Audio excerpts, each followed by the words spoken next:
अस्सलाम वालेकुम। सबसे पहले चाइनीज़ फ्यूचर्स की बात कर लेते हैं। चाइनीज़ फ्यूचर्स लास्ट वीक के अंदर चाइना के ऊपर काफ़ी ख़ासा प्रेशर रहा है। इनिशियली तो अर्ली इन द वीक चीज़ें तेज़ थी, प्राइसेस ऊपर थी, but by the end of the week अच्छा खासा पैनिक था। चाइनीज़ फ्यूचर्स भी नीचे आ रहे थे, जिसकी वजह से काफ़ी असर आया है। अगर फ्यूचर्स की बात करें तो डी बार्स अराउंड 0.77% डाउन थे, एच आर कॉइल्स 3.62% डाउन से, कोक थोड़ा सा बढ़ा था 1.21% के आसपास, जबकि आयरन ओर की बात करें तो वो भी 0.70% डाउन था, जिसका असर हम लोगों ने स्पॉट प्राइसेस के अंदर देखा। अर्ली इन द वीक जो ऑफर्स आ रहे थे वो 565-70 के आ रहे थे एचआरसी के, बट वो कम होते होते by the end of the week 550-55 के ऑफर्स आना शुरू हो गई थी, जो कि अब अर्ली दिस वीक 555 से 60 के लगभग अभी इस वक्त सिचुएशन नज़र आ रही है, और अब आगे वक्त बताएगा कि क्या सूरत बनती है। बट चाइना के अंदर लास्ट वीक के अंदर काफ़ी हैज़र्ड चेंजेस आई। जो गवर्नमेंट का स्टिमुलस पैकेज है वो उस तरीके से सपोर्ट नहीं कर पा रहा जिस तरीके से लोगों की एक्सपेक्टेशन थी। But by the end of last week और अब अर्ली दिस वीक फिर से मार्केट तेज़ होती नज़र आ रही है। कुछ तो मिल्स ने अपने लोकल स्क्रैप प्राइसेस जो बाइंग है वो $4 के आसपास बढ़ाई है, और लोकल मिल्स का भी और जो लोकल कंज्यूमर्स हैं उनका भी कहना ये है कि शायद हो सकता है कि एक्टिविटी भी इस वक्त बेहतरी की तरफ जाए अभी इस हफ्ते के अंदर। तो हो सकता है कि प्राइसेस वापस रीबाउंड बैक करें, जो 550-55 वाली बातें हैं वो चेंज होकर फिर से वापस 570 तक पहुंच जाए। तो ये इस हफ्ते के अंदर हम लोग देखेंगे। अगर बाकी डेस्टिनेशन से बात करें एचआरसी की फ्रॉम चाइना, तो वहाँ पर भी चेंजेस इसी किस्म के आए हैं। तकरीबन 10 से $15 वियतनाम के लिए भी प्राइसेस कम हुए हैं। वायर रॉड की बात करें तो उस पर भी असर हमें लास्ट वीक में नज़र आया। $10-12 के आसपास जो प्राइसेस थे वो कम आना शुरू हो गए थे लास्ट वीक में। युआन एक तो रिकॉर्ड लो के ऊपर है अभी as of now. Last week के अंदर डॉलर के अगेंस्ट आप समझें कि रिकॉर्ड लो है, पिछले 10-15 साल के अंदर इतना लो नहीं हुआ जो भी युआन की पोजीशन इस वक्त है, जिसकी वजह से और प्राइसेस पे प्रेशर आ रहा है और बेहतर प्राइसेस जो है वो ऑफर कर पा रहे हैं चाइनीज सेलर्स यहाँ पर। आयरन ओर की स्पॉट मार्केट की बात करें तो मार्केट इनिशियली जो है वो 120 तक टच की अर्ली लास्ट वीक के अंदर, बट 120, 19-20 टच करते करते वापस अब जो एंड हुआ लास्ट वीक का वो 116.25 के ऊपर हुआ, जो कि आप समझें कि स्टेबल प्राइस थी। वीक ऑन वीक कोई चेंज नहीं आया, बट मार्केट एक दफ़ा ऊपर जाके 120 टच करके वापस उसी पोजीशन के ऊपर आ गई चाइना के अंदर। कोकिंग कोल की बात करें तो वो भी तकरीबन 272-273 के आसपास मूव हो रहा है लास्ट वीक के अंदर, जो कि स्लाइटली हायर साइड पर है वीक ऑन वीक। तकरीबन जो है उसके अंदर जो इंक्रीज़ आया है वो तकरीबन $4 के आसपास, $4 से $5 का इंक्रीज़ है कोकिंग कोल के अंदर भी। और मेन उसकी रीजंस ये हैं कि लोकल जो प्रोडक्शन है चाइना के अंदर कोकिंग कोल की वो काफ़ी कम हो चुकी है।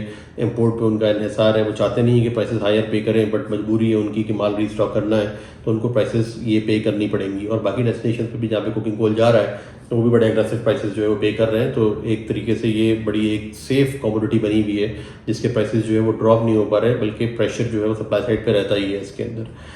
बाकी रीजन्स के अंदर बात करें, चाहे वो साउथ कोरिया, ताइवान, वियतनाम, वहाँ पर भी प्राइसेस को ख़ास तेज़ी नहीं आई। वहाँ पर प्राइसेस थोड़ा स्लो है। साउथ कोरिया की अगर बात की जाए तो वहाँ पर जो स्क्रैप के ऑफर्स आ रहे हैं जापान के, वो भी एक्चुअली थोड़े से $2-3 के आसपास कम हुए हैं, मगर कस्टमर्स जो है वो भी कॉशियस हैं और आगे बिड नहीं कर रहे हैं। अगर वहाँ पे बात की जाए जो ऑफ़र यूएस से आ रही है वहाँ के लिए, उसके अंदर भी कोई ख़ास कमी नहीं आई। $3-4 कम हुए हैं यूएस के ऑफर्स के अंदर भी। जो फार ईस्ट के अंदर ऑफर्स यूएस के हमें एचएमएस की मौसूल हो रही हैं, और कुछ काम भी जो है वो सुनने में आया। ताइवान में कुछ कंटेनराइज कार्गोज हुए हैं बुक, और स्टेबल प्राइसेस के ऊपर हुए, लास्ट वीक की तरह की प्राइसेस थी। वियतनाम के अंदर जो मिल है, बड़ी मिल है, वो आफात उन्होंने प्राइसेस अपने कम किए हैं। बहुत स्लाइटली चेंज आया, $2-3 कमी हुई है प्राइस के अंदर, बट जो छोटी मिल्स हैं उन्होंने ऑलरेडी $10 से $20 के करीब कम किया, रीबार्स के लिए भी और फ्लैट प्रोडक्ट्स के लिए भी, क्योंकि कंस्ट्रक्शन सेक्टर काफ़ी ज़्यादा अफेक्टेड है बाकी रीजन्स की तरह वियतनाम के अंदर भी, और जो आउटफ्लो है मटेरियल का वो हो नहीं पा रहा, तो सारी चीज़ें डिस्टर्ब की हैं। अगर जापान, ताइवान और कोरिया की बात की जाए तो उनके जो कोटाज हैं यूरोप के लिए वो कंज्यूम हो चुके हैं, क्योंकि तो उनको अदर डेस्टिनेशन की तरफ एग्रेसिव और डेस्परेट ऑफर्स करनी ही पड़ेंगी, और बाकी रीजन्स के अंदर कस्टमर्स को ढूंढना पड़ेगा और माल बेचना पड़ेगा। अगले 2-3 महीने के लिए ये एक चैलेंजिंग चीज़ होगी इस रीजन की एचआरसी प्रोड्यूसर्स के लिए और एक्सपोर्टर्स के लिए। अगर टर्की की बात की जाए तो टर्की के अंदर भी प्राइसेस पहले तो इनिशियली कोई एक्टिविटी नहीं हुई लास्ट वीक के अंदर, अर्ली लास्ट वीक से लेकर मिड ऑफ लास्ट वीक तक। सिर्फ वीकेंड के ऊपर जाकर जो है वो कई कार्गोस बुकिंग की टर्की ने। मेजर रीज़न ये हो सकती है कि यूएस के अंदर डोमेस्टिक प्राइसेस सेट नहीं हुई थी। जब वो प्राइसेस सेटलमेंट्स हो गई तो उसके बाद फिर टर्की जो है वापस मार्केट में एंटर हुआ, मार्केट स्टेबल नजर आई। उनको बेसिकली रीस्टॉक करना था। काफ़ी रीजंस हैं अभी टर्की की रीस्टॉकिंग के, ऑल्दो दूसरी तरफ ना उनका रीबार बिक रहा है, फाइनेंस कॉस्ट काफ़ी हाई है, इन्फ्लेशन हाई है, जो कन्वर्जन है स्क्रैप की रीबार के अंदर वो सूटेबल नहीं है उनको इन करंट स्क्रैप के प्राइसेस पर खरीदने के लिए। But on the other hand उनको अपना जो मेजर रीज़न है वो रीस्टॉकिंग करनी है, अपने स्टॉक्स बिल्डअप करने हैं। और इसके अलावा सबसे बड़ा जो उनको पुश मिला बेसिकली वो उन कार्गोज की वजह से मिला जो इंडिया, बांग्लादेश और बाकी कंट्रीज़ ने बुकिंग्स की बल्क कार्गोज की।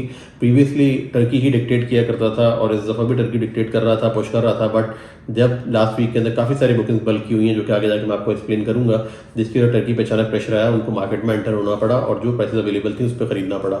अगर लास्ट वीक की प्राइसेस की बात की जाए तो ऑन एन एवरेज जो प्राइसेस यूएस की HMS की आई हैं वो 376 के आसपास आ गई, जो कि $2 हायर थी वीक ऑन वीक। अगर यूरोप की बात की जाए तो वो भी तकरीबन 372 के आसपास यूरोप की HMS 8020 की बुकिंग्स हुई हैं, जो कि अगेन $2 के आसपास थोड़ी सी हायर एंड के ऊपर ही हैं वीक ऑन वीक कंपैरिजन के तहत।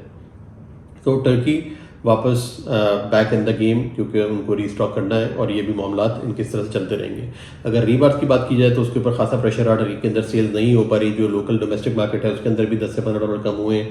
अगर एक्सपोर्ट की बात की जाए तो वहाँ पे भी $5 से $10 की कमी आई है। प्राइसेस जो ऑफर हो रहे हैं तो वो कम है और एक तरफ स्क्रैप की प्राइस बढ़ रही है और दूसरी तरफ रीबार की प्राइस कम हो रही है, जो कि सिचुएशन सस्टेनेबल नहीं है। अब ये देखना पड़ेगा इस वीक के अंदर कि क्या हालात बनते हैं। आया रीबार की जो प्राइसेस हैं उसको उस तरीके से पुश कर पाते हैं टर्किश प्रोड्यूसर्स या नहीं कर पाते।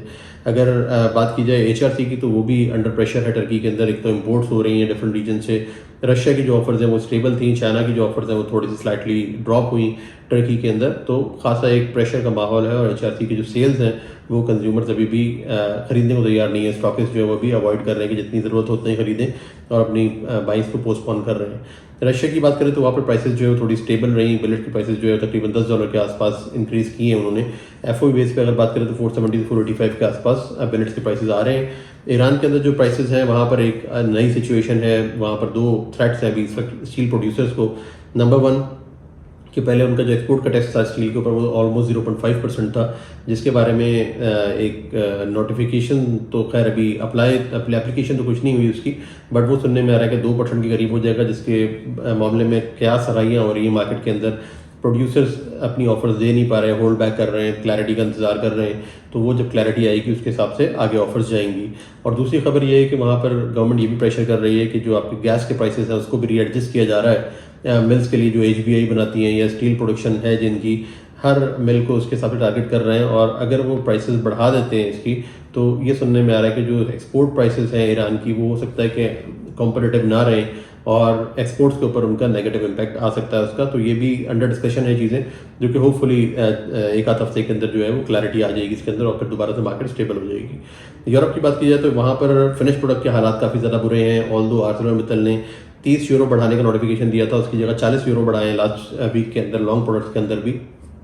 लेकिन उसका जो फीडबैक है मार्केट से वो इसी किस्म का है कि शायद ये एक टैक्टिक है प्राइसेस को स्टेबल रखने की, क्योंकि उस तरीके से ना सेल है मार्केट के अंदर और ये चीज़ पुश बैक होगी, वापस प्राइसेस कम होंगी। और उसके जो बेसिकली जो प्रेशर है वहाँ पर यूरोप के अंदर लॉन्ग प्रोडक्ट्स के ऊपर और फ्लैट प्रोडक्ट्स के ऊपर, जो कंज्यूमर्स रीस्टॉक नहीं कर रहे हैं, आगे सेल्स नहीं है, उसकी एग्जांपल ये भी है कि इटालियन रीबार्स या पोलैंड की रीबार्स जो है उसकी प्राइसेस कम हो रही हैं। इटली के अंदर भी €30 के करीब पर टन कम हुए हैं अभी लास्ट वीक के अंदर। और अगर पोलैंड की बात की जाए तो वहाँ पर भी ऑलमोस्ट इसी किस्म की कमी देखने में आई है, €10 से €20 के आसपास उन्होंने भी कम किए अपने रीबार्स के अंदर, क्योंकि सेल्स चाहने के बावजूद नहीं मिल रही। और जबकि अपनी हॉलीडेज गुजार के अब लोग वापस रीज्वाइन कर रहे हैं, उसकी वजह से स्क्रैप को थोड़ा सा स्टेबिलिटी मिली है अभी, क्योंकि डोमेस्टिक मिल्स ने वहाँ पर स्क्रैप खरीदना है अभी और वो स्क्रैप खरीदने की तरफ जा रहे हैं और ऑलमोस्ट स्टेबल प्राइसेस पे, जो हॉलीडे से पहले प्राइसेस थी उन्हीं प्राइसेस के ऊपर अपनी रीस्टॉकिंग कर रहे हैं अभी इस वक्त। बट फिनिश प्रोडक्ट्स के ना बिकना और तेज़ी ना आना उसके अंदर एक रीज़न है जिसकी वजह से स्क्रैप के ऊपर किसी किस्म का कोई खास प्रेशर नहीं आ रहा अभी इस वक्त। अगर डॉक साइड की बात करें यूरोप के अंदर, जो चूँकि टर्की भी अभी आ गया और जो डोमेस्टिक मिल्स हैं वो भी स्टॉकिंग कर रही हैं, अभी रीस्टॉकिंग कर रही हैं, तो उसकी वजह से डॉक प्राइसेस भी स्टेबल है, स्लाइटली अपवर्ड है। अभी इस वक्त प्रेशर है थोड़ा सा प्राइसेस के ऊपर, क्योंकि इनफ्लोज काफ़ी ज़्यादा स्लो है। हर जगह से यही सुनने में आ रहा है, हर रीजन से, यूरोप के अंदर हर कंट्री से यही सुन रहे हैं, UK में भी यही सुन रहे हैं कि इनफ्लोज काफ़ी कम है और स्क्रैप उस तादाद के अंदर आ नहीं रहा जितनी उसकी रिक्वायरमेंट है, जिसकी वजह से प्राइसेस को बहुत ज़्यादा स्टेबिलिटी मिली हुई है। That is the one major reason कि फ्रेश प्रोडक्ट के वीक होने के बावजूद प्राइसेस अभी इस वक्त नीचे नहीं जा पा रहे और आगे विंटर सीजन होगा तो उसकी वजह से और एक्सपेक्टेशन लोगों की पॉजिटिव है। अब देखते हैं कि क्या आगे बनता है। USA के अंदर जो प्राइसेस हैं वो भी डोमेस्टिक स्टेबल, उनकी जो है वो सेटलमेंट्स हो गई हैं जो प्राइम ग्रेड्स हैं उसके अंदर प्राइसेस ज़्यादा कम हुए हैं, जबकि जो श्रेडेड और HMS वगैरह है उसके अंदर इतनी खास चेंजेस नहीं है, स्लाइटली डाउनवर्ड जो है प्राइसेस एडजस्ट हुए हैं। और जो कंटेनर्स की जहाँ तक बात है वहाँ पर भी $1-2 $2-3 की एडजस्टमेंट्स हैं, क्योंकि एक्सपोर्ट मार्केट उनकी वही है, या फार ईस्ट जा रहा है या फिर इंडिया जा रहा है, और जो प्राइसेस वहाँ से आ रहे हैं वो बेसिकली इन्हीं लेवल्स के ऊपर है, $2-3 कम करके लास्ट वीक के अंदर काम हुए। बांग्लादेश की बात करते हैं। बांग्लादेश के अंदर एक्टिविटी अभी भी स्लो है, बांग्लादेशी टाका अभी भी डेप्रिशिएट हो रहा है, एलसीज के इश्यूज हैं, लोगों को जो पुराने ऑर्डर्स हुए हैं 1-1.5 महीना हो गया उसकी एलसीज अभी स्टैब्लिश हो रही हैं, क्योंकि उसका इंतजार हो रहा है, तो सेलर्स इस पोजीशन में नहीं है कि फर्दर नया काम कर सकें। बट एक रूमर लास्ट वीक में आई थी कि तकरीबन 20,000 टन का कार्गो एक जापान से बुक हुआ है बुशलिंग्स का, और रेट भी उसका अराउंड 455 के आसपास था। वो न्यूज़ कंफर्म नहीं हो सकी, बट मार्केट के अंदर ये रूमर अभी मौजूद है अभी इस वक्त।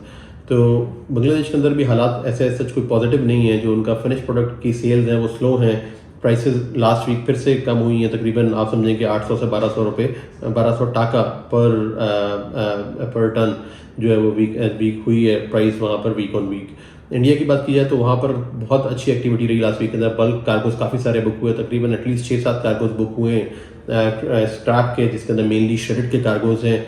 और अगर रीजन की बात की जाए तो तकरीबन 3 से 4 कार्गो यूएस वेस्ट कोस्ट से हुए हैं, 1 आध कार्गो यूएस ईस्ट कोस्ट से हुआ है, जबकि 1 आध कार्गो यूरोप से भी बुक हुआ है, जिसका जो कि रिफ्लेक्शन है कि बल्क के अंदर इंडिया की एक्टिविटी होने का मकसद ये है कि वहाँ पर डिमांड स्ट्रॉन्ग है।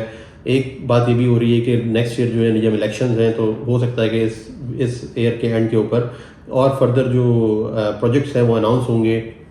गवर्नमेंट एज यूजुअल अपने इंफ्रास्ट्रक्चर प्रोजेक्ट्स जो उनको कंप्लीट करने की तरफ जा रही होगी, तो हो सकता है कि स्टील की डिमांड जो है वो अच्छी रहे और बढ़ने की भी उम्मीद है अभी, क्योंकि अभी अब सीज़न है कंस्ट्रक्शन का।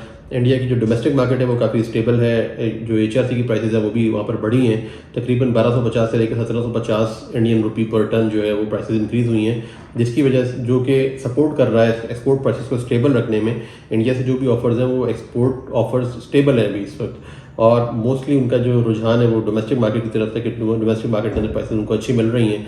ऑन दी अदर हैंड अगर स्क्रैप की बात करें या स्पॉन्ज आयरन की बात करें तो उसकी प्राइस पर प्रेशर रहा है लास्ट वीक के अंदर, कुछ प्राइसेस कदरे डाउनवर्ड ही रही हैं, स्पॉन्ज आयरन भी और स्क्रैप भी, तो वो चीज़ एक इम्पैक्ट कर रही है। बट होपफुली वो इतनी ज़्यादा मेजर चीज़ नहीं है। इंडियन जो रीस्टॉकिंग है अभी वो उसका काफ़ी ज़्यादा वजन है मार्केट के ऊपर, और वो अपनी प्राइसेस को काफ़ी ज़्यादा सपोर्ट कर रहे हैं। जो एक्सपोर्ट की मार्केट्स हैं यूके की, यूरोप की, हर जगह पर अभी इंडिया की बात हो रही है। पाकिस्तान की बात करते हैं। पाकिस्तान के अंदर पाक रुपी अप्रिशिएट करना शुरू हुआ लास्ट वीक के अंदर। गवर्नमेंट ने कुछ एक्शंस लिए डॉलर के हवाले से और ज़ख़ीरा अंदोज़ी के हवाले से डॉलर के, तो उसकी वजह से काफ़ी अच्छा खासा जो है अप्रिसिएशन मिली है।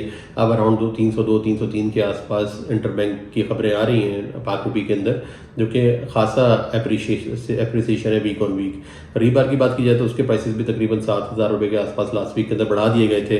अगर री रोलर्स की बात करें तो उन्होंने भी तकरीबन अभी 2500 रुपये पर टन के आसपास CRC में और गैल्वेनाइज के अंदर बढ़ाए हैं पाकिस्तान के अंदर, क्योंकि एक तो इनपुट कॉस्ट बढ़ रही है और डॉलर की वजह से बेसिकली बढ़ा था। अब जब से ये पाक रुपी अप्रिशिएट होना शुरू हुआ है, इसके बाद क्या असरअंदाज होती है मार्केट के ऊपर, किस किस्म का असर आता है। स्क्रैप तो शॉर्ट है, मगर हो सकता है कि रीबार प्रोड्यूसर्स के ऊपर एक प्रेशर आए कि जो कि आपने डॉलर के अप्रिशिएट होने के ऊपर प्राइसेस बढ़ाए थे, हो सकता है कि वो रिवर्ट बैक करने पड़े। अपीरेंटली अभी तो कोई सिचुएशन नज़र नहीं आ रही, बट हो सकता है कि ये जो एक मोमेंटम था प्राइसेस बढ़ने का, उसको थोड़ा सा जो है वो ठंडा हो जाएगा काम वहाँ से। बट स्टिल एक्टिविटी है, रीस्टॉकिंग जारी है।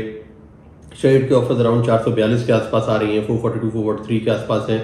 जो काम हुए मोस्टली वो 439-440 पे काफ़ी काम हुआ लास्ट वीक के अंदर भी कंटेनराइज शेडेड का पाकिस्तान के अंदर, और होपफुली ये एक्टिविटी अभी कंटिन्यू होगी। दुबई से भी जो काम हो रहा है वो भी अराउंड 430 के आसपास अब हो रहा है HMS PNS का, और उसके अंदर भी रिक्वायरमेंट अच्छी है, कस्टमर्स को स्टॉक करना है। तो फिलहाल अभी शॉर्ट टर्म के अंदर सितंबर के अंदर चीज़ें सेफ नज़र आ रही हैं पाकिस्तान में, और फर्दर डिमांड अभी आगे आती हुई नज़र आ रही है। अभी तक के लिए ये अपडेट्स थी। Thank you very much.